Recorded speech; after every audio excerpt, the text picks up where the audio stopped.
Willkommen an Bord der 110 from the German Federal Railways. The future 110. The old, the rusty, the indestructible, the disaster one, or you can call it how you want it.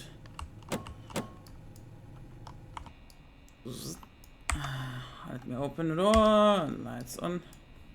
I said light on. That was too much.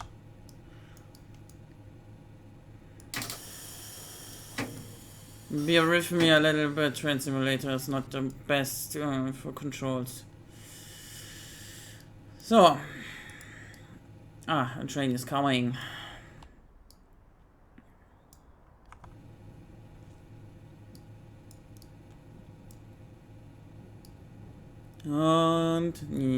And by the way, it's just a quick drive. A little bit of explaining, and most of the time, yeah, we will stop only by the big stations. Singen, Emmendingen. Maybe, if I want to, maybe by one or two other stations, but not by every one of them. So.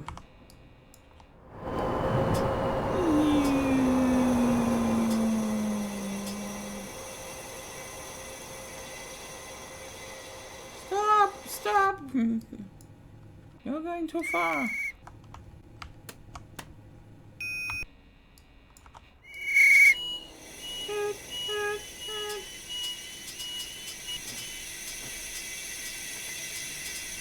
Holy, who's putting so much air into it? And we are going. Oh, wrong.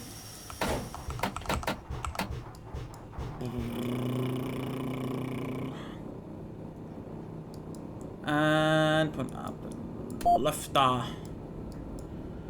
Always turn the lifters on because cooling fans for the motorcycles, to be honest. And the oil cooler. People forget that the transformator inside of the locomotive requires some cooling too. As a cooling circuit. Liefer.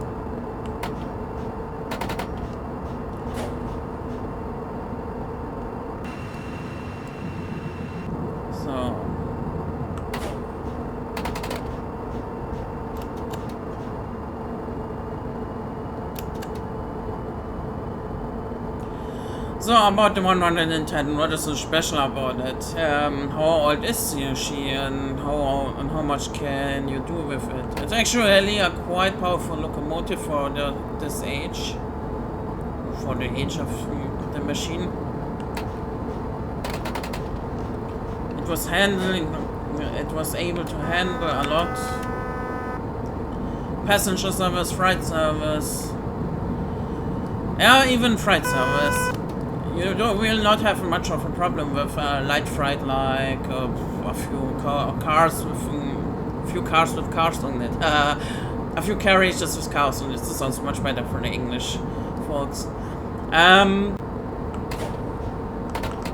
It's actually quite powerful. You can go over 1,200 or 1,300 tons without a problem with this locomotive.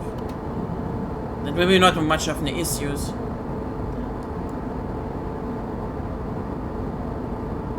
It still feels like horrible to drive like this, to be honest, but that's another chapter.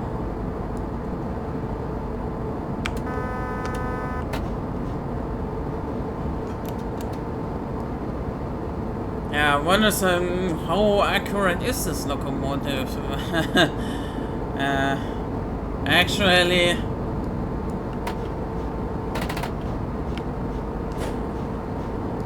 Actually, if one of those locomotives would be accurate as hell, that would be scary.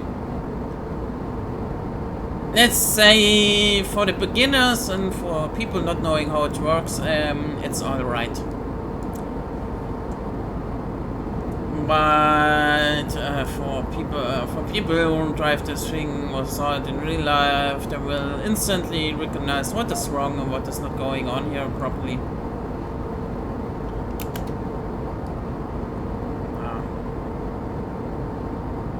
Still, I like it. Could be far worse. I had worse locomotives.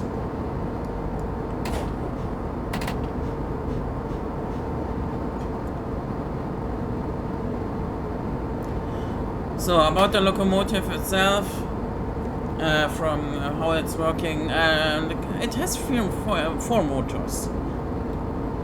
With the so-called Gummiring-Federantrieb, whoever made this name. Rubber, how would I translate it? Gummi, rubber, ring, transmission, engine? Oh, something like this.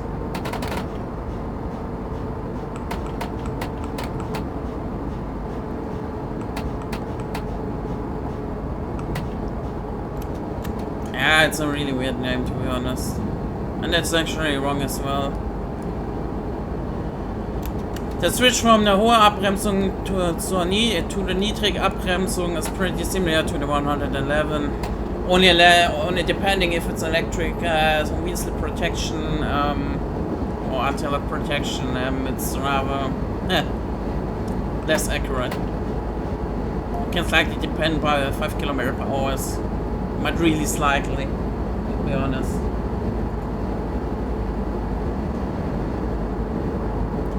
What is actually the maximum speed of the 110? Actually, can range from 140 km/h to 160 even. Yes, it can drive for 160. But those are more likely the so-called Schnellzug or D-train locomotives.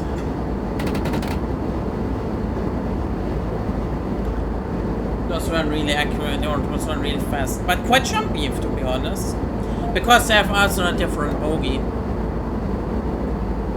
The people will like it because the bogie is made from a manufacturer which people know for tanks, Henschel. Yes, Henschel, and that's by the way a name for some Germans as well.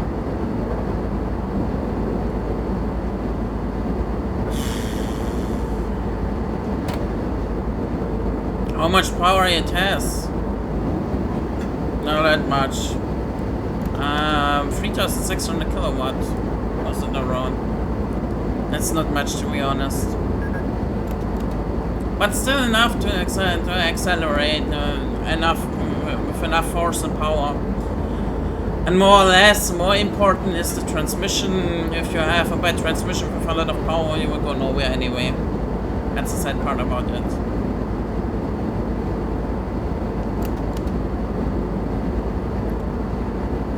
Right now we're 130 km/h. I think I will stop at Singen as the next stop. So, and how this thing actually start up? That's pretty interesting. The thing is here in Train Simulator, it's not that accurate. In real life, you go in, then you have two battery switches. You put them up.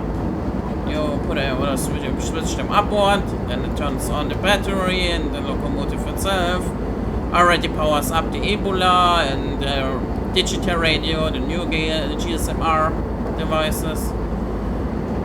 And then, then if you have enough air in the so-called Sonderluftbelt, or we call it special reservoir, or we'll call it special reservoir, which is for the main cycle breaker and pantograph. It should be around 6 bar and more. If it less, then you have an auxiliary compressor. The auxiliary compressor, you can turn it on, it will run from the battery, and then will run up to 6 bar, and then turns itself down, turns itself off again, and then you can put up the pantograph, and most likely if it's properly sealed, the system, or not losing too much air, you can put in the main circuit breaker as well. You can even, if you're actually kind of an experimental man, you can even do it directly from the engine room. But the normal procedure would be from one of the cabins.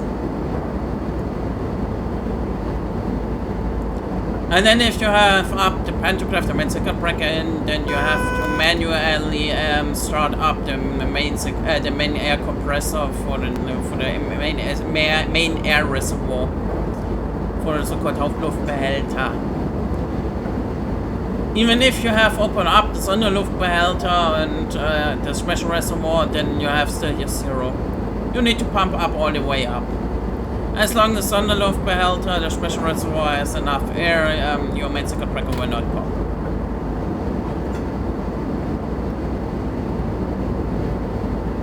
So, and if it's then up, and the main circuit, the main air compressor will run between 8.5 and 10 bar. If it's not turning itself off, then more likely a valve will come in action and release the air if it's too much. So you cannot overcharge it. That's not possible, except to stuck in every valve you have there. Actually, it will be quite interesting how much pressure you can put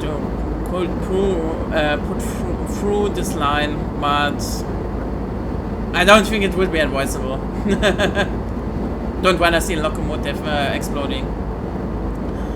Yeah, here the brakes are, there's always 5 bar is the medium.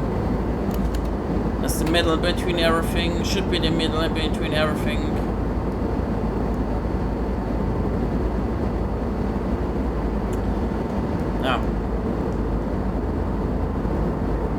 Überladung der Leitung, that's forward charging the main breaker, the brake pipes and brake line, and Bremszylinder is the brake cylinder. There's a pressure in the brake cylinder here from the locomotive. 2 needles for both bogies. Actually, if you apply the direct brake, normally both needles should go up, not only one. That's sometimes wrong, to be honest.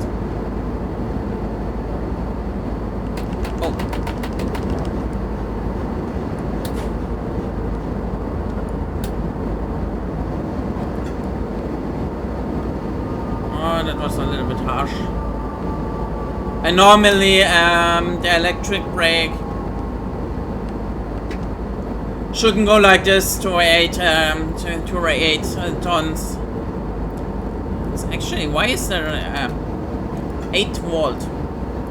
Okay, the indicator is totally wrong. It's normally ton. The force you engage with the dynamic brake. And actually, also the limit is mostly 6 tons, or some call it 6 kilonewton or whatever.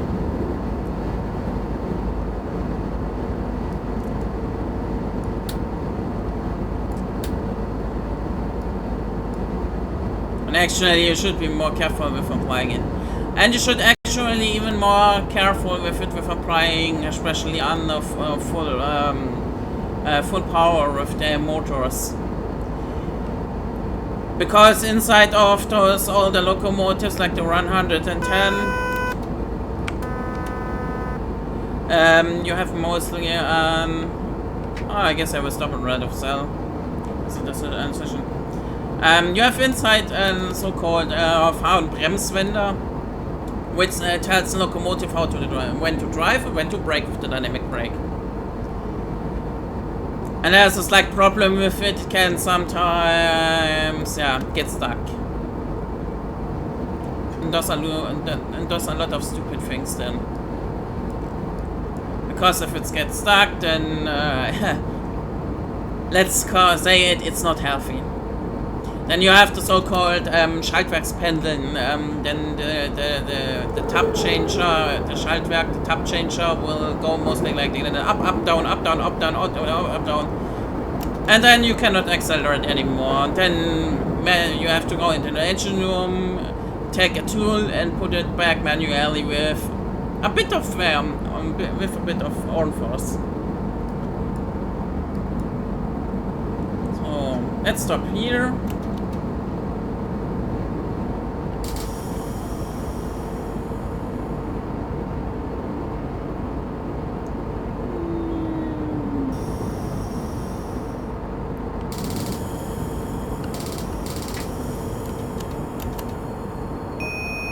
I don't understand what happened here, but anyway.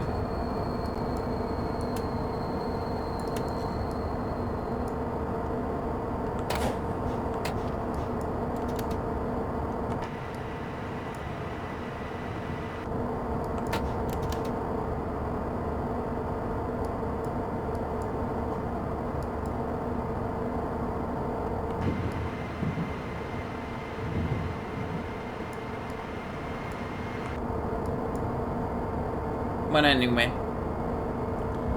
Yeah, and additional to the Fahr- und Bremswende, there is also a switch for the direction.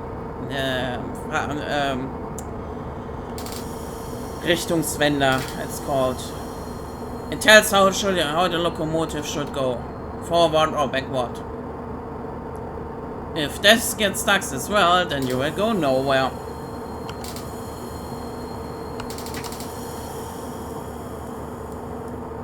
Holy. Man, I cannot drive here and train sim. Hello?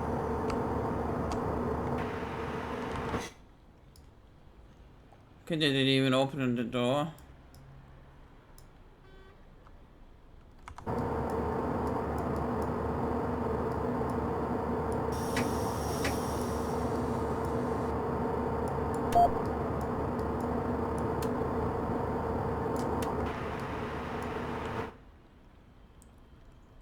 Actually, I have no idea why it doesn't open the door.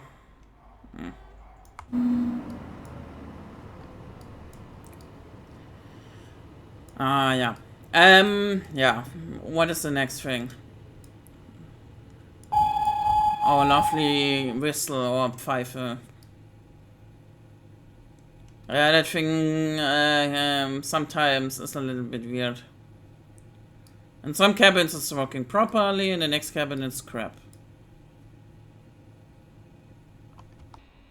I don't actually know. I don't know actually why. Let's go to the outside. The people are seeing here a lot of things outside. The usual main brake, the usual main reservoir and brake lines, valves or connectors to connect them to the auto coaches or carriages or locomotives. What is that one? That's the horrible, deadly cable of doom. I call it the nuclear mushroom cable or connector. It's the so-called KWS. Konventionelle Wendezugsteuerung. It's a disaster to couple this cable here. If you have to couple this cable, then you did your part, especially if you have a long train like this. The sad part is the 110 can only go with the KWS cable.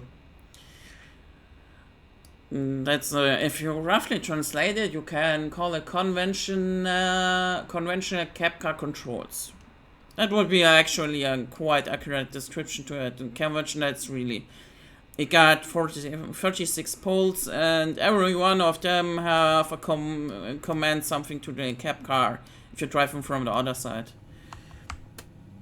Actually, I don't know. I continue my travel. I don't know why it was actually home.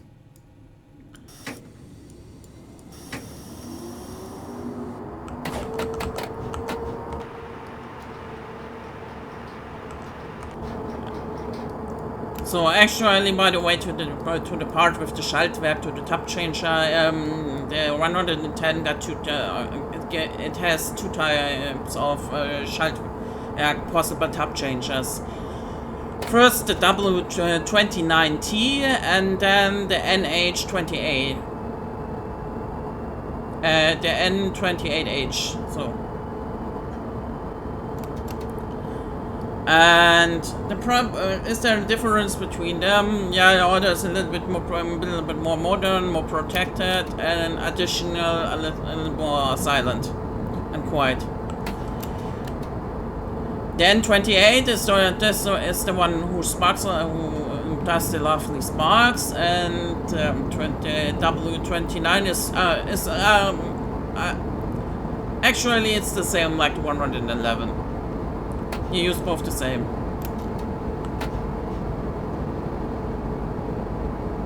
Which of one I prefer, to be honest, not really sure. Topic to the Abbremsung, to the high brake force. It actually switches by 70 km/h up if it's going up. And if it's going down, it switches back to lower brake force by 55 km/h. What does it make? Actually increases, actually increases the brake, the pressure in the brake cylinder if you brake with the air. In high brake force, it will go up to 8 bar, and with low brake force, it will go to 38 only. Actually, the same is with the 143. There's similar things. The pressure goes up. It's a slight difference with the modern locomotive. How much protection does this locomotive have is actually a kind of interesting part. It can even recognize if the voltage of the overhead line is too low, and can have even a protection for the heating or for the energy supply of the coaches, and even protection for the motors. You have behind in the engine room a lot of switches and other stuff where you can put it back, reset it, and if necessary even bridge it, or even replace a blown fuse. Yes, in all the locomotives you can do a lot more than in your new ones. You're not then stuck if you have a blown fuse. You can just replace it and continue with your travel. I must admit, sometimes if you have a problem and you are for a second clueless and you start to ring, you can actually restart your entire procedure, and if you just reset the locomotive, and sometimes then you will figure out what is wrong. Sometimes if you restart an old locomotive, just because sometimes you get stuck in some steps and then you are thinking about, hey wait, I forgot something. I'm not even sure, honestly, sometimes. And sometimes, if you just turn it off and let it rest for a few minutes, and sometimes it helps even as well.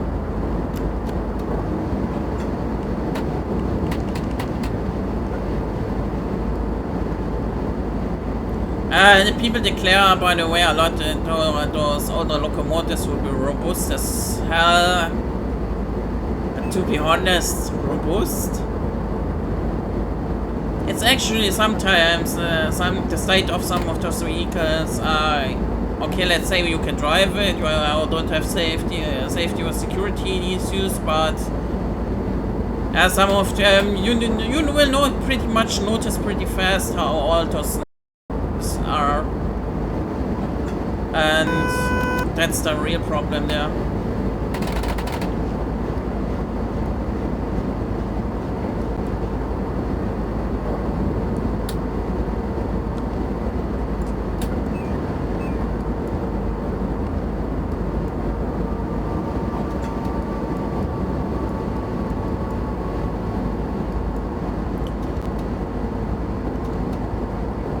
Trying to decrease my brakes. Actually, the dynamic brake on is far weaker than this, but anyway, I cannot complain about it. Funny enough, there were a couple of locomotives which did a little bit more than 6 tons, or in this case.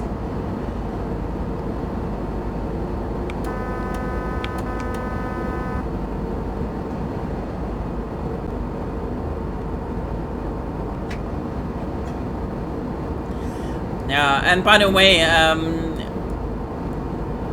and slight difference is here. If you go with the dynamic brake into it, I said already, there's a switch between braking and driving mode. By the 110, if you engage the dynamic brake, the switch will go to braking, then keep braking, and if you then put it to driving position again, the dynamic brake, the switch in between in the engine room will tell the locomotive you are already driving again. A little difference is by 111, as long as you are not applying power or putting the throttle stick into the driving position, it will still be in braking, which has a little bit of bonus. You will not have to wait for the brakes to apply that slow again, because the application of the 110 of the dynamic brake takes a lot of time, really a lot of time, to be honest. Sometimes you can brake if you have to brake a little bit ahead, and it takes really like 3 or 4 seconds.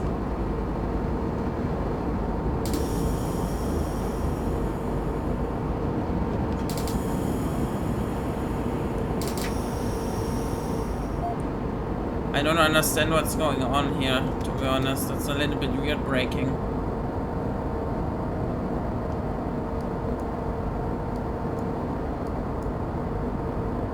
So, singen.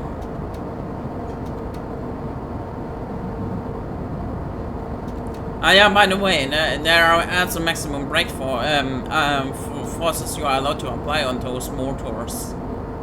Actually, you can go up to even here to see 7 tons if you want to.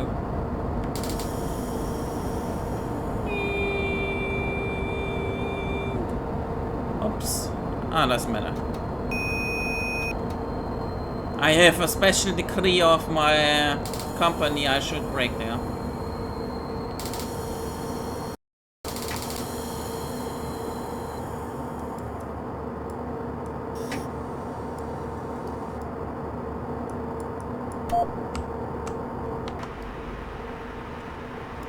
Ah, this time the door's open.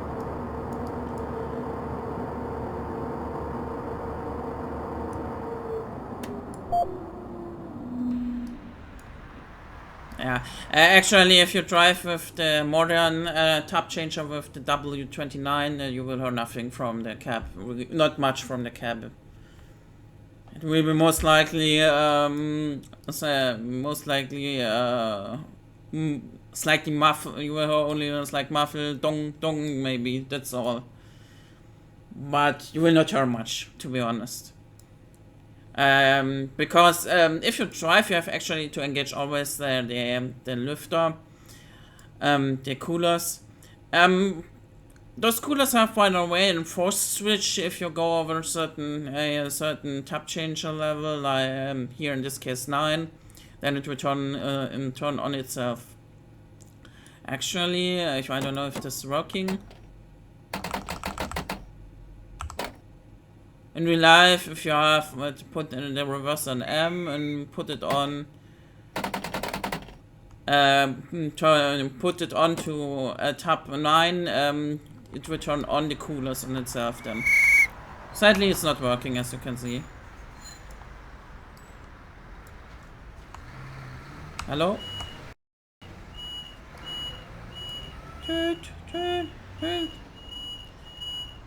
With what kind of cab cars is the car? Is the 110 compatible? To be honest, you can put the usual cab cars there. The Karlsruhe cab car.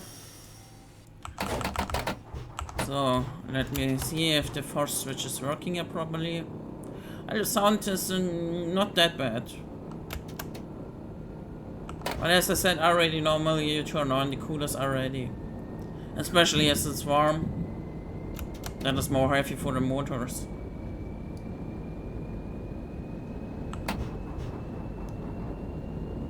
So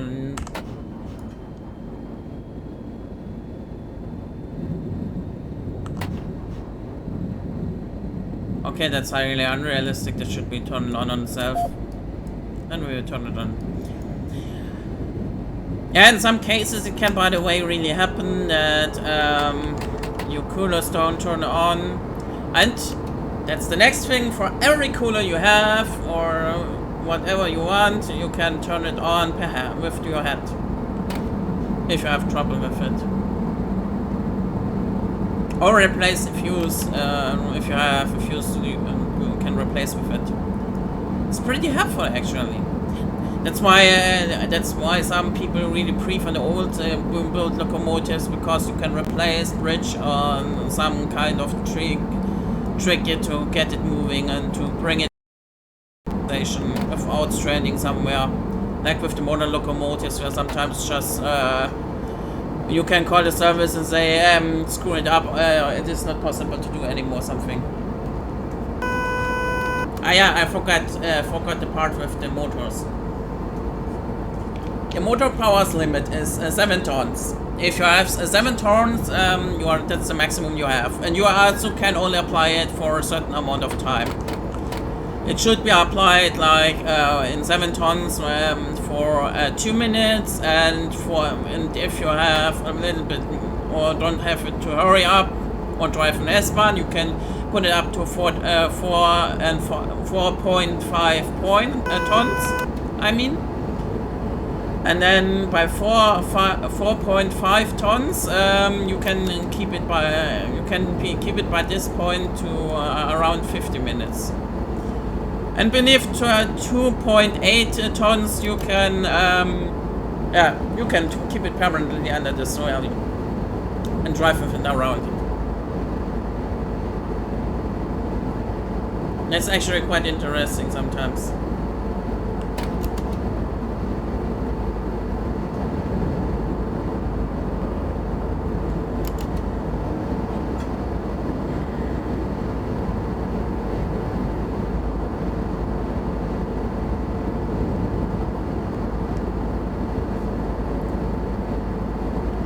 Is there a weakness to this locomotive? Let's be honest, I had some cases where I was thinking I die before the locomotive dies. There was one case I had really, without joke, 40 degrees Celsius outside, and I was driving with this locomotive and I was drinking 7 liters this day. I will never forget that. That's why I think an old-timer locomotive will most likely drive until the driver is dead, or not until it dies, or until the locomotive dies. Because their coolers are really strong and cool down the motors a lot without any trouble. That's the difference.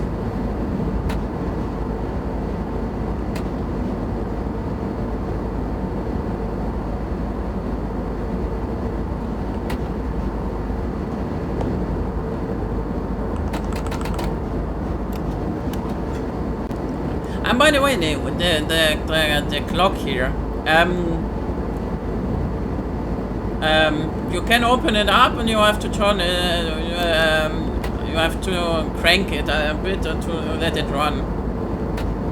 I don't know exactly now right now the English word for it, but it's pretty nice. And if you're listening to it, you can hear it in the background, tick tock, tick tock, tick tock, tick tock. By some older locomotives, it's even the tap change the indicators. Yeah.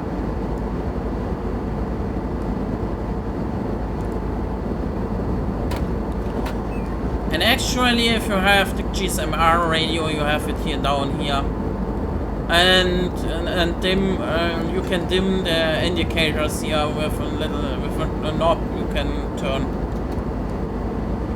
The CFA is actually one. You have actually 2 on the side. Four on both sides by each door, and 1 here, and the usual pedal for completely. And normally, if you, by the way, drive with passenger coaches, you only open the door. Closing is a guard's job to close the doors, except in special occasions to close it.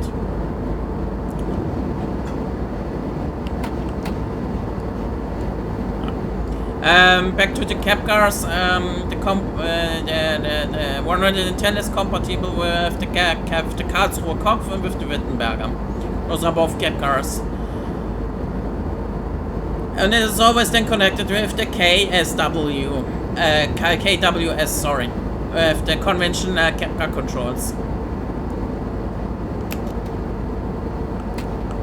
If you stick the UIC cable, the control cables, which you normally would use for the CWS control system, then you would have, it controls only the doors and the speakers. Actually, some 110s have even a microphone inside of the cab.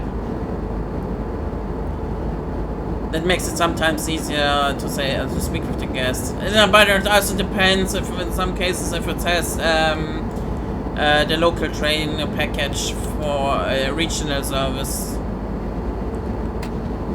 That's a bit. That's more or less a bit of aber, if it has the wording of but.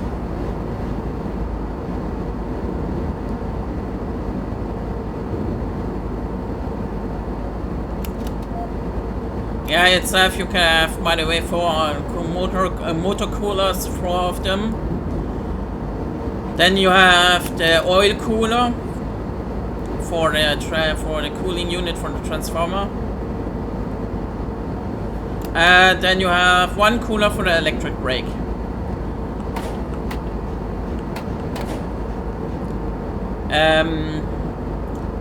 And now the question is, what's with the 100 and with the 140? Pretty similar actually. If you can, by the way, drive the 110, you can actually drive the 140 and the 139. Because they are pretty similar in build, they are pretty similar in handling, and they are pretty similar in how they work. If the difference for the 140, it doesn't have an electric brake and works without electric brake, and it's actually quite less powerful, and it is more powerful with pulling force. It can pull more, and it could pull especially with more force for a longer time. Actually, I go here in this case 6 tons with 50 minutes. 7 tons is still the limit, and was it 3 or 4? I think it was 4. It actually takes a lot of time. It has a higher permanent power output, and the transmission is slightly shorter, so you will most likely stop much early, and you will most likely can pull more heavy freight without a problem. It's quite powerful. You can even put it in multi-traction, the 140, and drive with 2. You have actually then 2 additional indicators in this case for the second locomotive. And as a funny joke,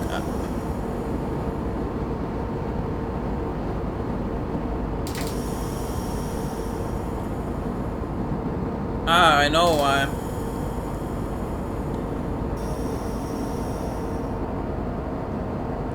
So we stop here in Engen, and I now get it why. Because the application of the dynamic brake takes too much time. It goes in the high brake force. That's a bit weird how it works here.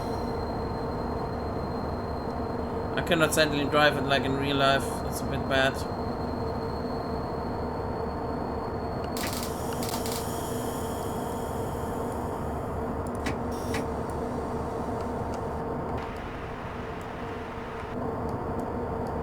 Yeah, you can keep the cooler running every time. Turn up and turn it on and turn it off. Doesn't help really.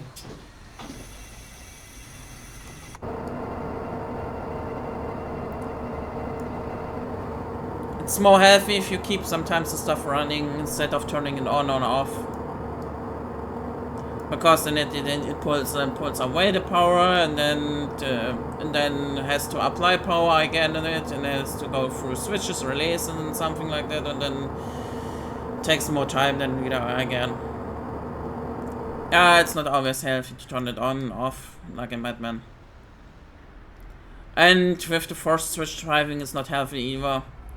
Just turn it by yourself on, especially with all the locomotives.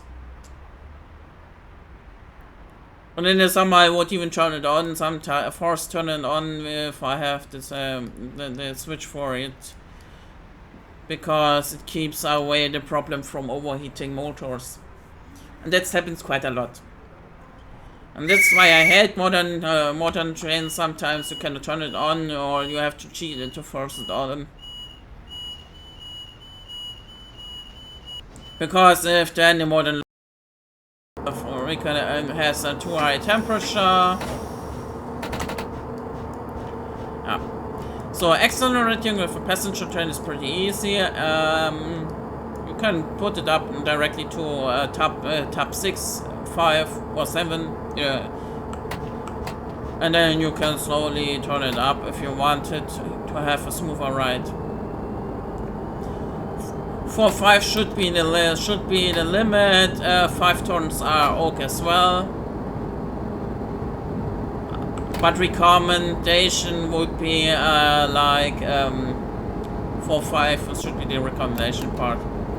I tried it with 7 once, but that sounds not healthy, and to be honest, if you put too much stress on the motor, you will not have the locomotive for long. Those things are still, as much as people say, as I say, again, it's robust, it's still old. It has a few million kilometers down there.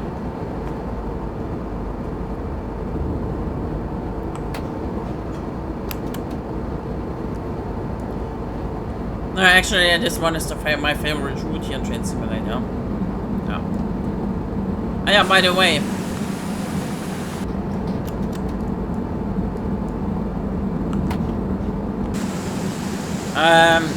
Mainly you have by the 110, you have only by the 110 scissor pantographs.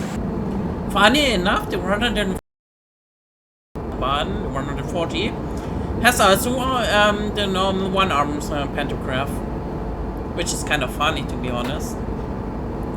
And they actually have even those call it in German Schleifleistenüberwachung, which watches if that part of the pantograph is broke. And then it releases air and the pantograph automatically goes to the roof to not damage the overhead line and the pantograph itself. And the locomotive, naturally. Yeah, it will pop the main circuit breaker. Actually, the difference by the 110 and 111 is the 111 is already having a few microprocessors which are running, which are watching the system itself. The 110, no, it doesn't. It doesn't have those systems. If you put too much power in the motors, the relays of the motors will pop and pop. 1 will pop, 2 will pop, 3 will pop, and pop, pop, pop, pop, pop. And goodbye, Charlie. You can put them then back into the... Can actually put them back again. And by the W29T tap change, it can quite happen that if it pops the motor relays, can also pop a so-called tourista fuse. If you are unlucky, and then you have to replace that always as a pair. Those are 250 amps fuses inside by the replace them. I don't like it, to be honest. The older one is maybe not being and doesn't have those protection, but on the other side it's easy. You cannot kill it that fast. Actually, the older one are quite robust in some cases, as long not part of the tap changer is exploding. In difference to the 111, you can actually have, if you have a problem with the so-called engine of the tap changer, you can actually put in a crank here. It sadly doesn't have it here in the cockpit, they're modeled. But normally there's a hole, you put in a crank, and then you can control the tap changer directly with the crank. Because as long as you are doing this here with the steering wheel, I would say, you have the system is going through and dictates how it should run via mechanical parts. But in this case, with the crank, you are more or less directly connected to the tap changer and can crank it by yourself. And every spin or half spin, you put up one tap. And if you get stuck between the taps, then the main circuit breaker will pop. Actually, I'm quite impressed that for quickdrive it's having a lot of traffic. That's nice.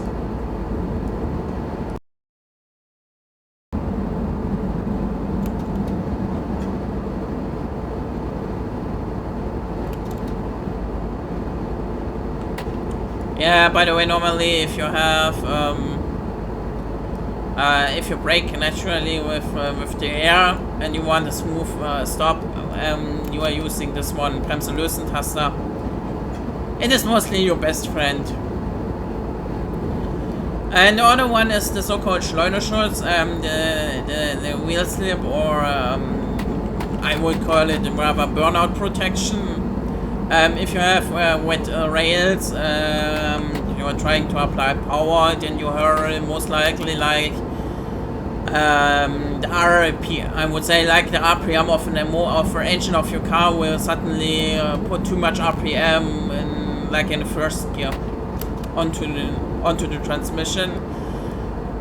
In this case, you have just want to stabilize the wheel. If the wheel is spinning too fast, suddenly burn out or doing a burnout, then you can put Schleuderschutz on and it will stabilize the wheel and stop the burnout. It's quite helpful. It also makes the surface of the wheel itself rough and protects it with the roughness and makes it relative good against sudden wheel slips.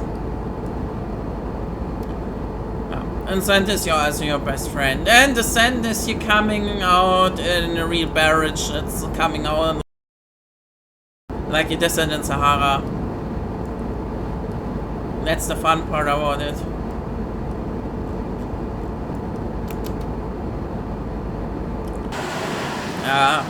Sadly from the outside it's not that we're seeing much. It's a bit dark, to be honest.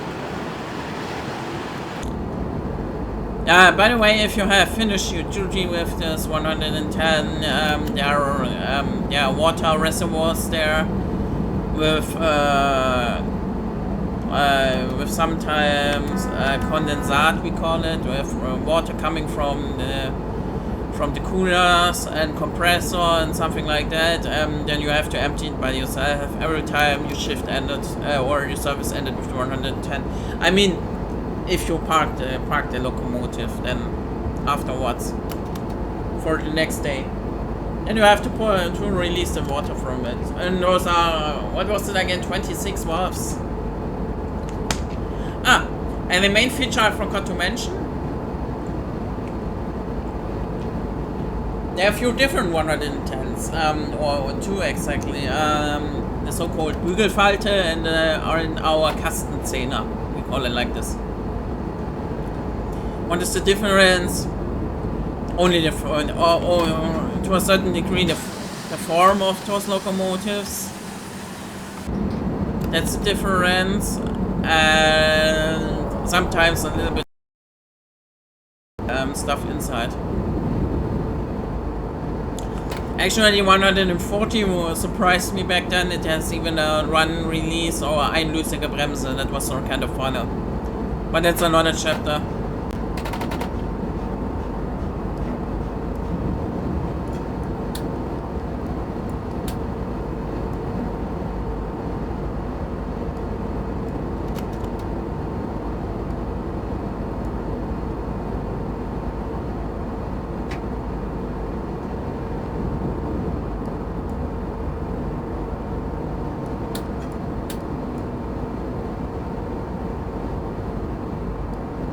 Already applying. Well, I would say something about this. Yeah, the Führer Bremsventil, the handle of the brake, a train brake. Yeah, that one is the direct brake. Depending which 110 you have, there's one like this where you have to put it forward and backward all the way up and down, and then there's one for 110 where it is only going slightly forward and slightly go backward. It's different. There's also a slight difference inside between them. The train brake is the D5. So for your Bremsventil, the drain brake, and that's the dynamic brake. There's also a difference between the dynamic brake. There's one with 5 steps and another one with 7 steps. 5 steps is mostly not capable to run with cab cars. With the 7 steps, it is capable of running with cab cars.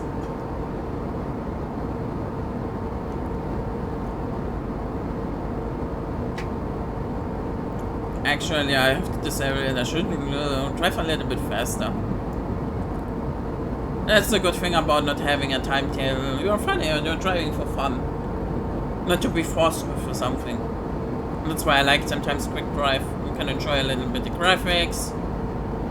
And if you have never driven a locomotive, especially one you don't know, then it makes more fun. But yeah,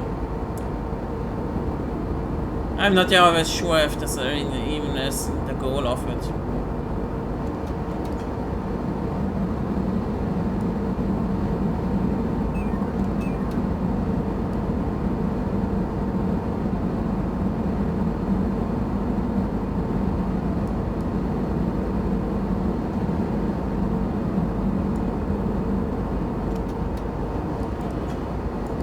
And another thing, by the way,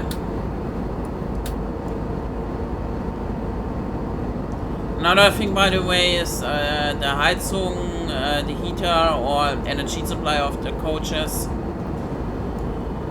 It had a few different voltage, but right now the only one that's working is 1000. One I've never seen working actually.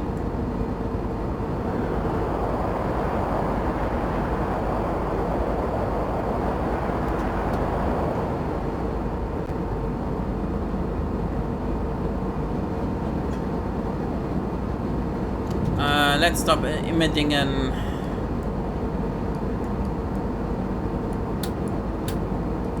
let's try to stop.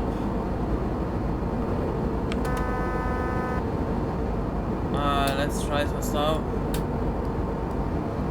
Like it should normally stop. First dynamic brake.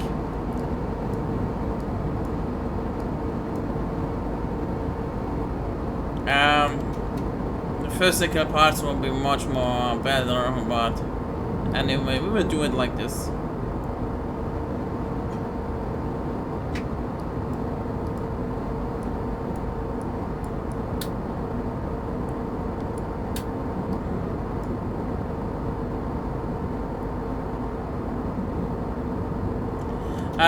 The dynamic brake, by the way, as I said already, it's not powerful, and it's also jumping out very in relative high speed sometimes.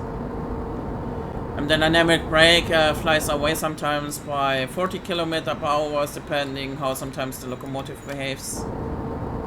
Shouldn't happen, but it happens sometimes. And either 40 km/h. Normally it should be only 70 km/h, so it should fly.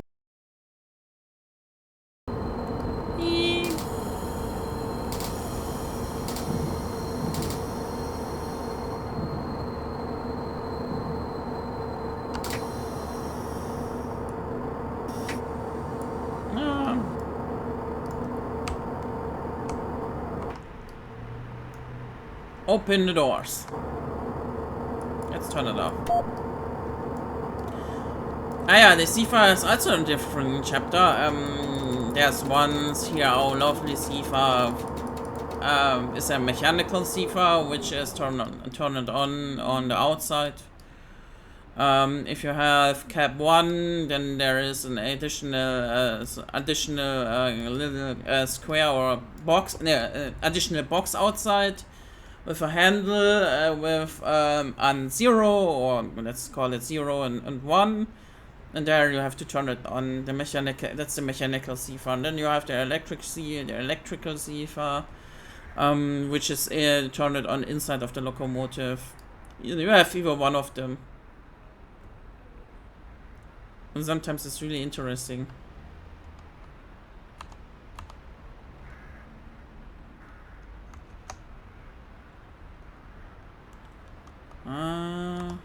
Thanks.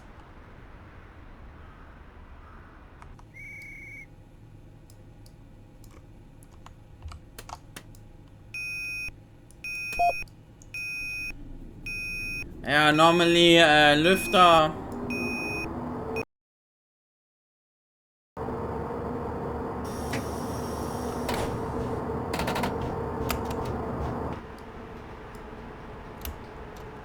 Normally lüfter has also different mods. Lüfter is going to weak, schwach, and going to be strong, stark. It has also two different modes. It has a winter mode and a summer mode, but mostly in the summer mode. Except in the winter, something with the snow, then you can't put it into winter.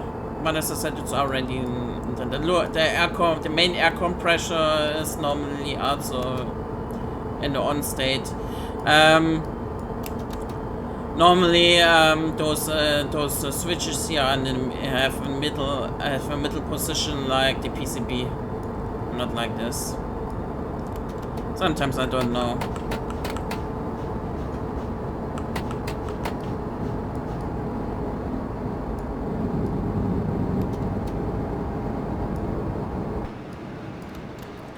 If you, by the way, drive with a cab car and you switch cabs, then you should put that direct brake into the release position. If you don't do that, then you have more sooner or later and smoking bovia or smoking wheels. Because if you put the direct brake on both cabs on the middle position, the brake cylinder will most likely fill itself slowly with air and will apply the brake slowly.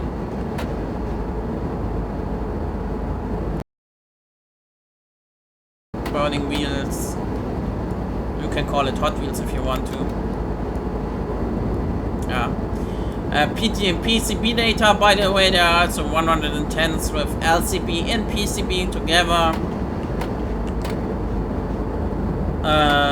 In either cab or engine room can be can you set the data of your PCB or LCB PCB.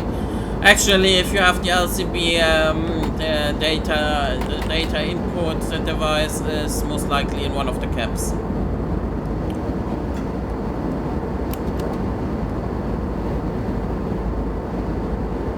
It's quite funny to drive with the 110 on LCB, because in comparison to motor locomotives, it doesn't have the AFB, which will control the locomotive by its own.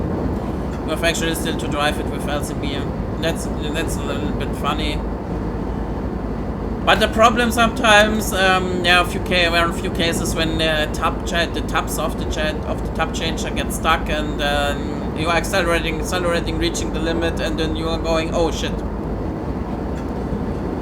In some cases, if you have a problem with the tap changers getting stuck or something, you have here in the steering wheel, which is, by the way, even still working even with the crank, the so-called Schnellaus button. If you hit it, it's not for honking the horn. But if you want to in zero, then you can hit this this button in the middle.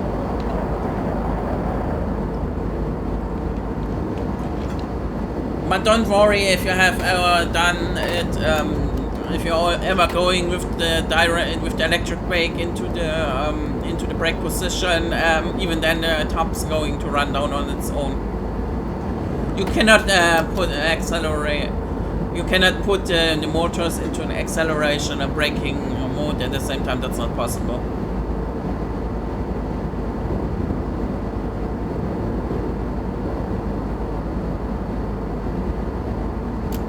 Danube. Donau.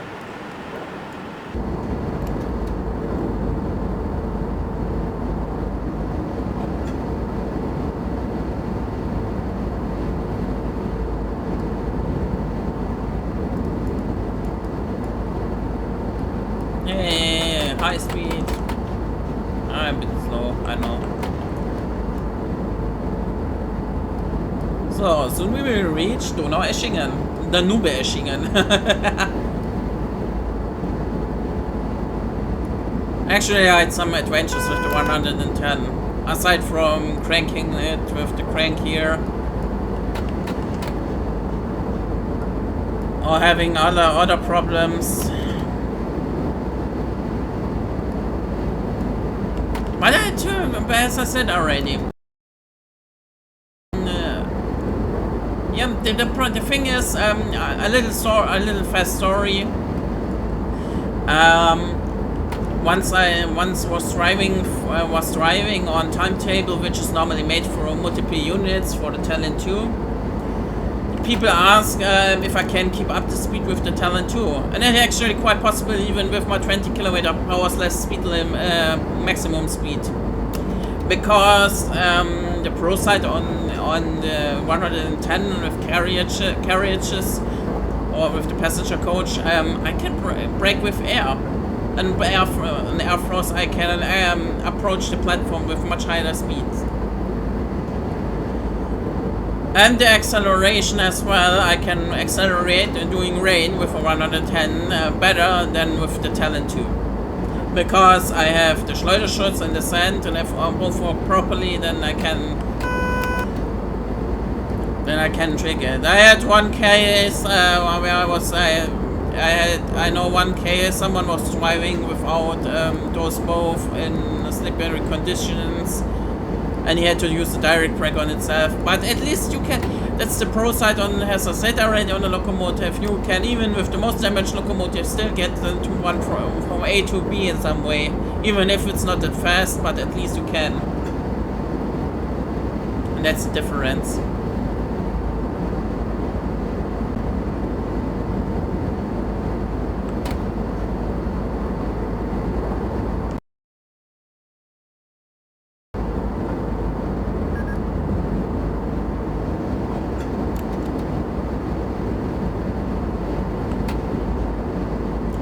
And actually, if you have the old manuals, you can trick even more with a few things.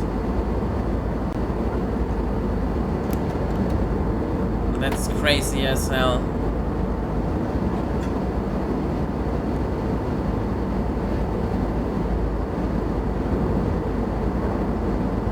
It's still quite interesting, to be honest.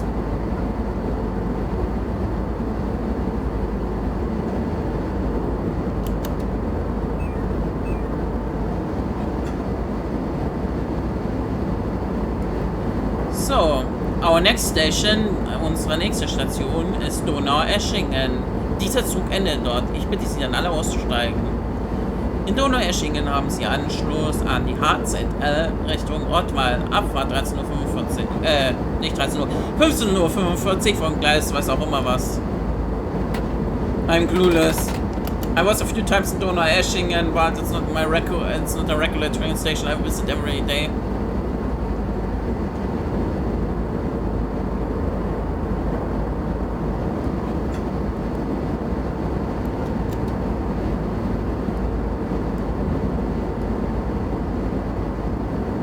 I hope you had some fun with it, maybe a few explanations. Sadly, I'm not the master of disaster. And I decided to make a wide video. It will be my next project.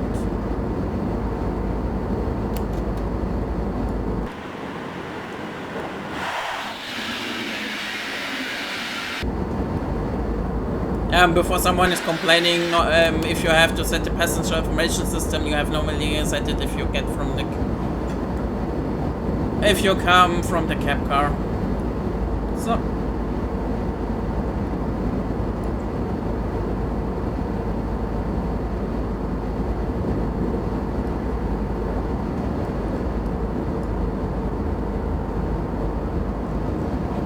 Green is wonderful.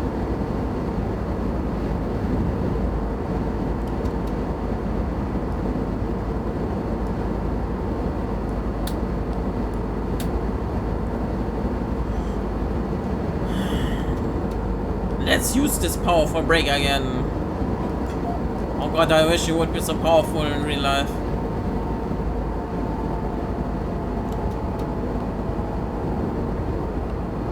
And so fast, actually.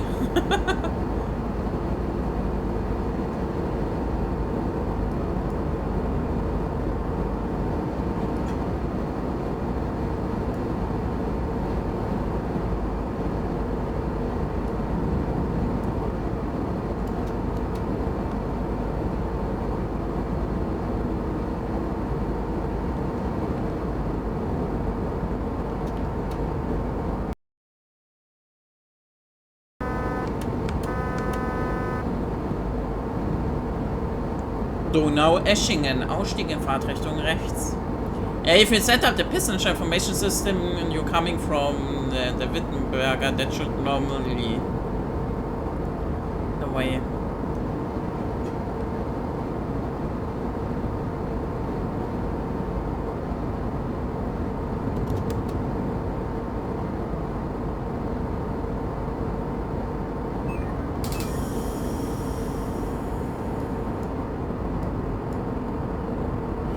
It's interesting, you have the dynamic brake applied and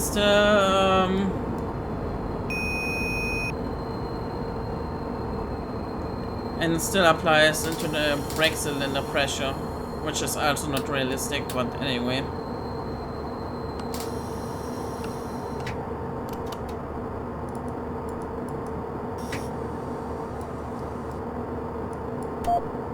Alles aussteigen! I hope you had some fun with it and maybe some details. See you next time then. And once with German.